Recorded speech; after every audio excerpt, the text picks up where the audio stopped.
Surprisingly, over 90% of viewers haven't subscribed yet. If you're enjoying the content, hit that subscribe button. It motivates us to keep creating and helps us never miss an upload. And you'll never miss a story again. I used to think life was made up of choices, good or bad, right or wrong. But the truth is, sometimes you don't even realize you're making a choice until everything else has already fallen apart. It started slow, a conversation after dinner, her eyes full of hope, mine full of sleep after a 10-hour shift at the plant. She said she was ready, ready to be a mom, said she could feel it, something changing in her. I smiled, told her, yeah, let's do it. Why not? We were in love. We had each other. That was enough. Or so I thought. We tried, and we waited. And nothing happened. At first, it was almost fun. The planning, the timing, the whispered excitement of maybe this time. We laughed about it, made jokes to cover up the silence that followed every negative test. Then came the appointments, the pills, the charts taped to the fridge, marked with highlighters like a war map. She cried more often. I held her more tightly. The laughter stopped, and the silence grew louder. The doctor said we were both fine, technically, that it was unexplained infertility, like it was some invisible thing sitting in the room with us, mocking us, daring us to keep going. I picked up more hours, sold the second car, told my buddy I'd fix his roof for half the price, just to scrape together enough for one more consultation, one more vial, one more round of maybe. She started to withdraw. I noticed it, but I chalked it up to stress. I didn't want to believe anything was really wrong. I told myself, you're doing this for love. Love is sacrifice. You hold the line. And so I did. For 5 years. We missed birthdays, anniversaries. She stopped seeing her friends. I stopped seeing mine. The house got quieter, the corners filled with things we didn't want to talk about. Empty frames, empty bottles, empty rooms. Then, just when I was ready to admit to myself that maybe it wasn't meant to be, she told me. She was pregnant. She said it like a whisper, afraid the words might dissolve in the air. I remember her face, wet with tears, smiling like she was trying to believe it too. I didn't even speak.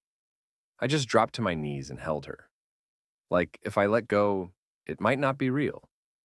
They said it was a miracle, that the new treatment worked. Experimental, high risk. We didn't ask too many questions. We were just grateful. I painted the nursery in the evenings, yellow, soft, and warm. Picked up extra shifts to pay for the crib she wanted, the one with the moon carved into the headboard. We went to appointments together. She let me hear the heartbeat for the first time, and I cried in that small, sterile room, trying not to let the nurse see. For the first time in years, I felt light, like I could breathe again. Until last Thursday. She was out, running errands. I was looking for her keys and found a stack of paperwork in the back of the drawer. Medical forms, test results. I shouldn't have read them, I know that. But curiosity doesn't ask permission, and neither does truth. There it was. A line of text buried in fine print. Donor ID, confidential, non-partner. Genetic material used. At first, I didn't understand. I sat with the paper in my hands for what felt like an hour, reading the words over and over like they'd change if I stared long enough. She came home humming, holding a bag of tiny socks. I asked her about it. Not angry, not even suspicious, just needing clarity, needing to believe there was another explanation. She stopped, went quiet. The smile faded, and I knew. Right then, I knew everything was about to break. She told me she'd made a choice, said the treatment had better chances with donor material, that the doctor explained it and she agreed, that she didn't tell me because she didn't want to add more pain, that I'd already given so much, that she thought I might leave. Leave? I gave everything, my savings, my body, my peace. I bent until I broke, and all I ever asked for was honesty. But here I was, holding a paper in one hand and the pieces of my life in the other. She tried to touch my arm. I pulled away, not out of anger, but something worse. Emptiness. Numbness. The kind that comes after the final punch, when you don't even have the strength to get up. I didn't sleep that night. Just sat in the living room, listening to the soft thrum of the baby monitor, already plugged in, though the baby hadn't arrived yet. I asked myself 1,000 questions. What kind of man stays? What kind of man walks away? Is love real if it's built on half-truths? Can a child ever be yours if you weren't part of their beginning? The house is quiet now. She's upstairs, and I'm down here with the ghost of a family I thought I had. I keep staring at the crib I built. Every screw turned by hand, every splinter sanded smooth. I remember how proud I felt. Now, I wonder if I should finish painting the stars on the ceiling or start packing a bag. And the worst part? I still love her. God help me, I still love her. It's been 3 weeks. 3 weeks since the truth came out. Since the words non-partner genetic material turned my world upside down. Since I stopped being able to look her in the eyes without wondering who she really is or who I am now in the shadow of that truth. We're still in the same house, still under the same roof, but it feels like we're on opposite sides of a canyon neither of us knows how to cross. We pass each other in the hallways like ghosts. She offers soft smiles and careful glances like she's trying to hold the edges of something already torn. I haven't touched the nursery since that night. The crib is finished, but the walls are still only half painted. The stars I plan to stencil along the ceiling sit in a box, unopened, waiting for a man who's not sure he belongs in that room anymore. She hasn't brought it up again, and neither have I. But silence has its own language. Some mornings I get up early just to avoid her. I pour coffee, stand by the window, and stare out into the backyard like the answer might be hiding in the overgrown grass or the cracks in the fence. I think about how many hours I spent back there, fixing things, patching the shed, planting flowers, building that swing she wanted. Everything I did for us. So why do I feel like a stranger in my own life? It's not just the betrayal. It's what it represents. That she made a decision without me. That she took this leap and didn't trust me to be part of it.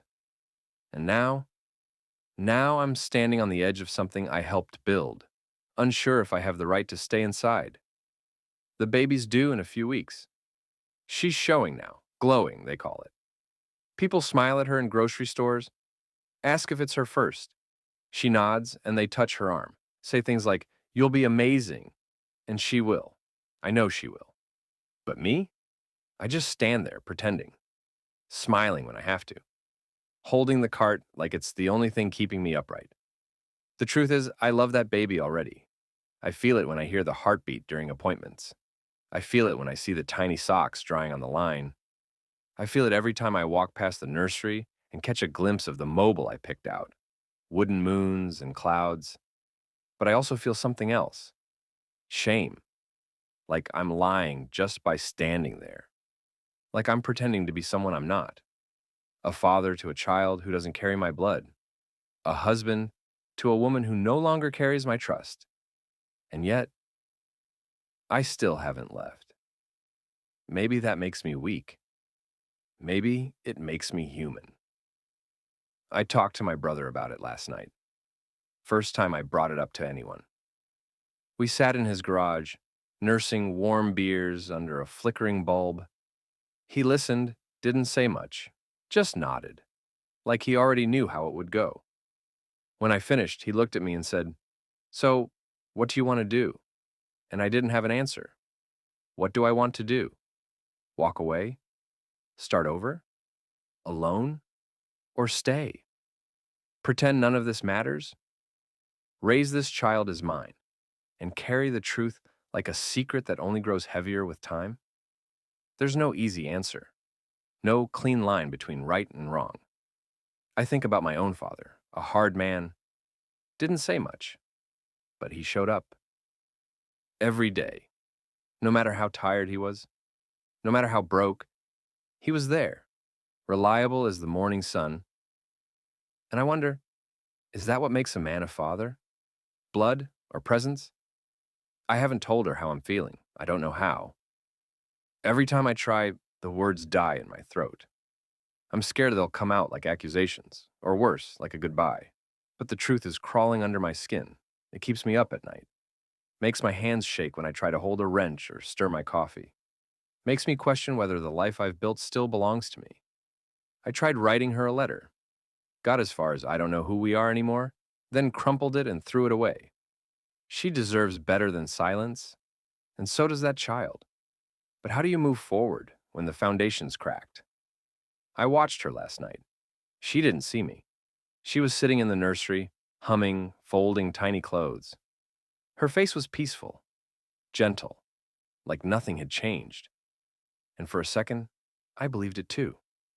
I saw the life we dreamed of, the Sunday mornings, the laughter, the messy kitchen filled with toys. It was all there, in that one fragile moment.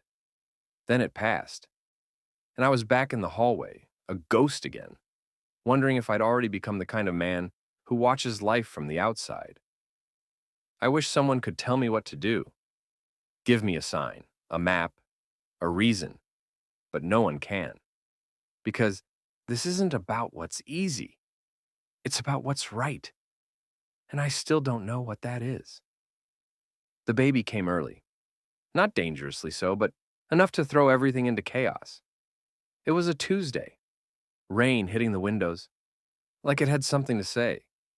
She woke me just after midnight, hands clutching her belly, eyes wide with a mix of fear and something deeper, something I hadn't seen in a long time. Trust. I think it's time, she said, voice trembling.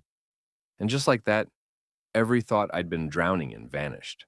All the pain, the questions, the second guessing, they didn't matter in that moment. I grabbed the bag, helped her into the car, and drove like I was carrying glass.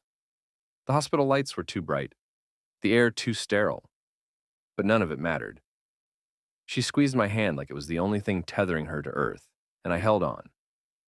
I didn't think about how we got here. I just thought, she needs me. Hours passed like minutes, then the sound, soft, raw, impossibly small. A cry. The kind that stops time, that slices through everything and leaves nothing but awe in its place. I looked at her and she looked at me, and for the first time in months, we were on the same page. No words, just wonder. She whispered, "Do you want to hold him?" And I nodded because there was no other answer. He was so light, so impossibly tiny, wrapped tight, face pink and wrinkled, blinking like the world was too much to take in. I held him close. I told myself not to feel it, that he wasn't mine and that this wasn't real, that I was just a stand-in, a placeholder, a name on a form. But then he reached out, tiny fingers curled around mine like he knew me, like he'd been waiting for me. And just like that, the wall I'd built cracked open. In that moment, I didn't see the betrayal. I didn't see the donor. I didn't see the papers or the silence or the nights I spent alone. I saw a child, a new beginning, a life untouched by the mistakes of adults. I held him and something inside me whispered, "You're here." That's what matters. We named him Caleb. Her choice, but I liked it. Soft, steady. A name that didn't ask for attention, just quietly belonged. The first few days blurred together. Feedings, swaddling, soft lullabies. I found myself drifting into the rhythm without meaning to. She smiled more, talked to me like she used to, and I responded, even though part of me still held back. But the truth doesn't disappear just because you wish it would. 2 weeks later, she brought it up. We were sitting in the nursery. Caleb was asleep. She was rocking gently in the chair, and I was on the floor, fiddling with a loose drawer in the dresser. "I know you're still carrying it," she said softly. I didn't answer. "I wish I'd told you. I wish I had trusted you enough to let you decide. I was scared and selfish." She looked at me then, not pleading, just open, exposed, like she'd laid everything on the table and was ready for me to take it or leave it. "I thought maybe if I gave you a child, everything would fix itself. I swallowed hard. My hands were shaking, so I set the drawer down and looked at her. At the woman I loved. The woman who broke something in me, and also gave me the only thing I'd ever truly wanted. I would have said yes, I told her. If you had asked, I would have said yes. I just wanted to be part of it. Of you. Of him. Tears slipped down her cheeks. Not dramatic, not loud, just quiet. Like everything else about this journey. We sat there a long time. No more words. Just the sound of Caleb breathing. Just the weight of our choices filling the room like steam. In the weeks that followed, I kept asking myself the same question. Can love survive betrayal? And the answer, I think, is sometimes. Sometimes, love isn't about being right. It's not about clean lines or perfect trust. It's about staying. It's about showing up even when your heart is heavy. It's about holding a child in your arms and deciding, this is mine, no matter what blood says. I didn't forgive her all at once. I still haven't. Completely. Forgiveness isn't a switch. It's a road. Some days I walk it willingly. Other days I trip on the same stone I thought I'd stepped over. But I'm still walking. I went back into the nursery last night, picked up the stencils, finished painting the stars on the ceiling. Caleb won't remember it, but maybe he'll feel it. How much love went into that room. How much doubt. How much hope. He's growing fast. Smiles now when I make stupid noises. Grips my finger like it's a lifeline.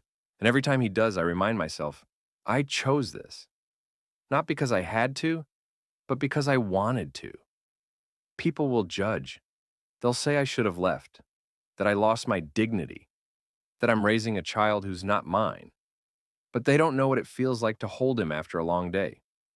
They don't know how he rests his head on my chest like it's the only place he feels safe. Blood matters, but love. Love builds the foundation. And dignity? Dignity is showing up when it's hard. It's choosing love, even when it hurts. It's being the man your child needs, not the one your ego demands. So here I am, still painting, still learning, still choosing this family, flawed, fractured, but real. And maybe one day, when Caleb's old enough to ask where he came from, I'll tell him the truth. Gently, honestly. And I'll end with this.